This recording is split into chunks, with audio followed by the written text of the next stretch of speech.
Jika adik memakan pinang, makanlah dengan sirih hijau. Jika adik datang ke Minang, jangan lupa singgah ke Maninjau. Demikian sepenggal pantun yang ditulis mantan Presiden Soekarno saat ia mengunjungi tanah kelahiran Buya Hamka ini. Bukan hanya keelokan Maninjau yang membuat Soekarno terpukau. Kedalaman pemikiran Buya Hamka dan Haji Rasul pun membuat Soekarno mengagumi mereka. Hubungan yang erat terjalin antara Soekarno dan Hamka. Kemesraan ini tidak berlangsung lama. Tahun 1955 pemilihan umum pertama, Soekarno mulai tidak menyukai Amerika. Di waktu itu komunis nomor 2 dalam pemilihan umum. Soekarno akhirnya pergi ke Eropa, Amerika, Soviet, Tiongkok, pulang ke Jakarta. Mengambil kesimpulan hanya orang komunis yang bisa melawan Amerika.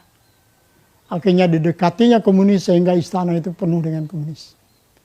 Buya Hamka marah dia. Dia datang ke Bung Karno, kenapa dibiarkan orang-orang yang tidak beragama ini ada di Nusantara?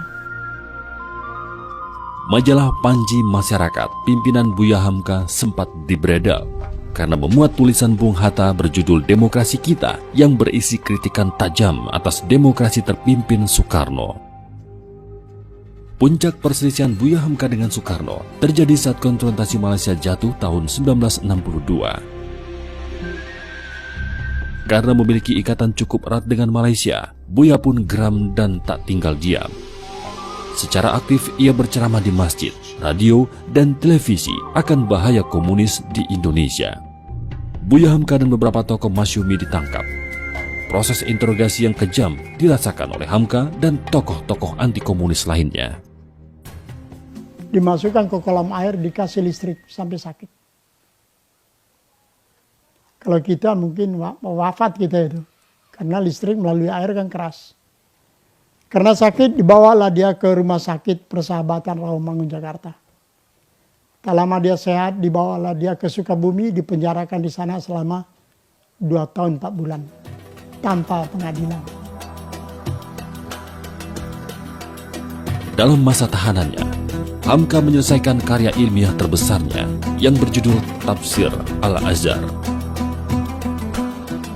Nama Al-Azhar disematkan oleh Buya Hamka untuk mengingat nama masjid tempat ia biasa berceramah di Jakarta. Sejarah Universitas Al-Azhar ini berdiri pada tanggal 19 November 1953. Kemudian proses pembangunannya memakan waktu 5 tahun. Mulai dipergunakan pada tahun 1958. Ketika itu salah satu yang berkiprah untuk mentakmirkan masjid ini adalah Buya Hamka. Tahun 1965 hingga 1966, kekuatan komunis berangsur-angsur dilumpuhkan dari bumi Indonesia. Buya Hamka dibebaskan dari tahanan pada Warsa 1967. Karena merasa kondisi belum cukup aman, Hamka pun hijrah ke Malaysia. Sekembalinya dari Malaysia, Hamka mendirikan MUI, Majelis Ulama Indonesia. Melalui MUI, Hamka berusaha menegakkan akidah-akidah Islam di Indonesia. Hubungan dengan agama-agama lain sangat baik sekali Buya Hamka. Sangat mesra sekali. Tahun 77, Presiden kedua juga membuat Natal bersama.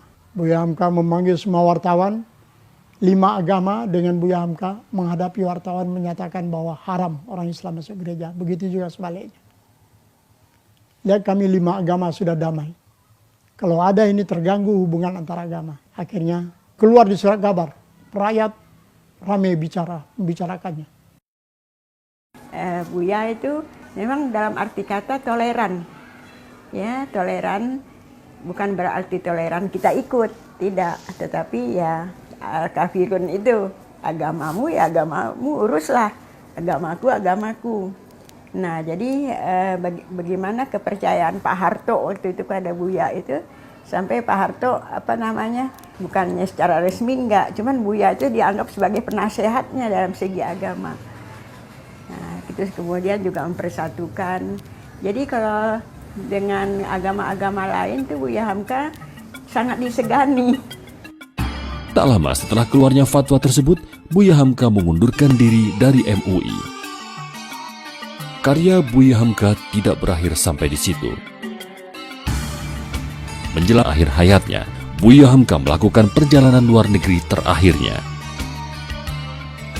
Pada tahun 1981, Buya Hamka sempat menghadiri konferensi tingkat tinggi Islam dunia di Taif dalam rangka mencoba untuk membuat perdamaian antara Palestina dan Israel. Ini adalah perjalanan terakhir Buya Hamka dalam kiprahnya menegakkan agama. Sayangnya, konferensi tingkat tinggi tersebut belum dapat menghasilkan perdamaian yang Hamka cita-citakan. Buya Hamka pun kembali ke tanah air. Ia jatuh sakit dan sempat mengalami koma selama sepekan. Menjelang subuh tanggal 22 Ramadan, hari Jumat, tepatnya 24 Julai 1981, Buya Hamka wafat dalam usia 73 tahun.